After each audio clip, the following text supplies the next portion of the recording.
पुराणों में वर्णित है कि एक बार माता पार्वती ने भगवान शिव से पूछा कि आप अजरमर हैं और मुझे हर जन्म के बाद नए स्वरूप में आकर फिर से वर्षों की कठोर तपस्या के बाद आपको प्राप्त करना होता है, और आपके कंठ में पड़ी यह नरमुंड माला तथा आपके अमर होने का रहस्य क्या है।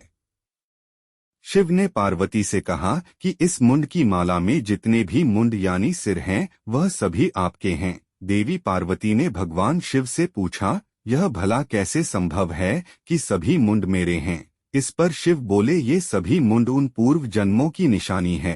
भगवान शिव ने माता पार्वती से एकांत और गुप्त स्थान पर अमर कथा सुनने को कहा, जिससे कि अमर कथा कोई अन्य जीव ना सुन पाए, क्योंकि जो कोई भी इस अमर कथा को सुन लेता है वह अमर हो जाता। पौराणिक मान्यताओं के अनुसार अमरनाथ की गुफा ही वह स्थान है जहां भोलेनाथ ने पार्वती को अमर होने के गुप्त रहस्य बताए थे। कद्रू के पुत्र कबूतरों ने सुनी कथा। भोलेनाथ ने जीवन के गूढ़ रहस्य की अमर कथा अपनी अर्धांगिनी देवी पार्वती को सुनाना शुरू किया, जिसमें उन्होंने जगत का सबसे बड़ा रहस्य, सृष्टि का आदि और अंत सब कुछ बताया। पर कथा सुनते सुनते पार्वती जी को निंद्रा आ गई और वह सो गईं। इस बात का महादेव को आभास नहीं हुआ।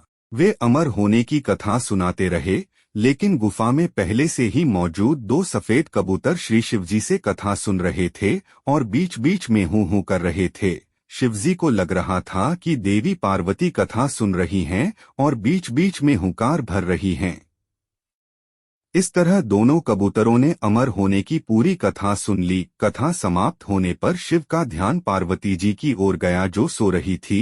शिव जी ने सोचा कि अगर पार्वती सो रही है तब इस कथा को सुन कौन रहा था। तभी उन्हें दोनों कबूतर दिखाई दिए। शिवजी उनका वध करना चाहते थे, क्योंकि उनके अमर हो जाने पर सृष्टि का संतुलन बिगड़ सकता था। इस पर कबूतरों ने विनती की, हे भोलेनाथ, जीवन और मृत्यु के दाता तो आप ही हैं। यदि आप हमें मार देंगे तो आपकी अमर कथा का महत्व नहीं रह जाएगा, आपकी कथा असत्य सिद्ध हो जाएगी। इस पर शिव जी ने कबूतरों को प्राणदान दे दिया और उन्हें आशीर्वाद दिया कि तुम सदैव इस स्थान पर शिव पार्वती के प्रतीक चिन्ह के रूप में निवास करोगे। मान्यता है कि यह कबूतर का जोड़ा तब से अमर हो गया एवं अमरनाथ जाने वाले कई श्रद्धालुओं ने उन्हें देखने का दावा भी किया है। इस तरह से यह गुफा अमर कथा की साक्षी हो गई व इसका नाम अमरनाथ गुफा पड़ा।